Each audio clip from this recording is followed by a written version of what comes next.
And in light of this obvious threat from China, we hit the streets of Lane Cove today to ask the good people, are they worried about the rise of China? Do you regard China as a threat? Are you worried about the rise of China? Not really. No. I am worried about what I hear on the news, but I just try to not think too much about things out of my control, I guess. China's China, mate. They're just going to do what they always do. China, Russia is more concerned right now. They do influence a lot around the world, so yeah, probably. Yeah. Yep. And why is that? Would you say that you're concerned specifically?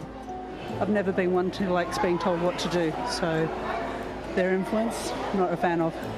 No, really. Not really? Do you think about it at all? No, actually not. Do I'm you... busy with the baby. The moment I'm not, because Australia still strong. I would say I am worried about it to a certain degree. I don't think things are going to flare up just yet, but obviously the conflict with Russia and Ukraine is causing a few issues in the area. Yes, I think it's a concern, because if there was a war, which there could be, it would be very bad for the world. Yes, to a degree. And why is that? They're very powerful, they're authoritarian, they want to spread their power, especially locally in the Solomons, where we have friends. Would you say you're concerned about the rise of communist China? Not really. I think they're doing okay. Okay. Yeah. Why is that? You're not worried at all? No, I'm not worried. Okay. Thank you.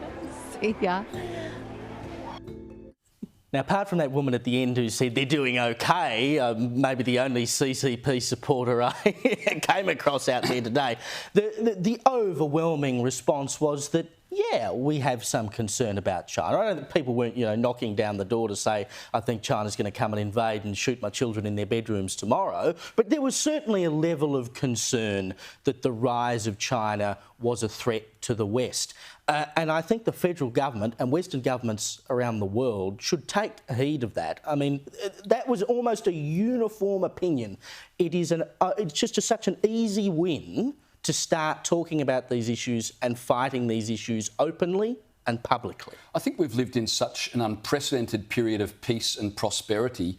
It's very difficult for most Australians to really imagine that there could be a threat and that things really could get difficult. So it seems like something that's a long way off, and most people seem to communicate that perspective, Liz. Yeah, I found it disturbing, to be honest, because even those who are vaguely like, yeah, I guess it's an issue, had no real idea why. And the fact that the CCP, they're not hiding whatsoever. They are a communist superpower hell-bent on world domination. They make that no secret. They're not shy about that whatsoever.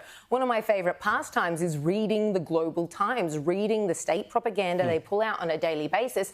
They are not shy about their agenda and how they see the rest of the world and how it ought to be compared to how it is and what they're doing to change that status quo. So I find it absolutely remarkable, the amount of people, well, I think I got more no's than either of you or both of you put together. And must be something about you, Liz. They're quite happy to talk to us. Clearly, they're just saying no and scurrying away. And I was like, okay, fair enough.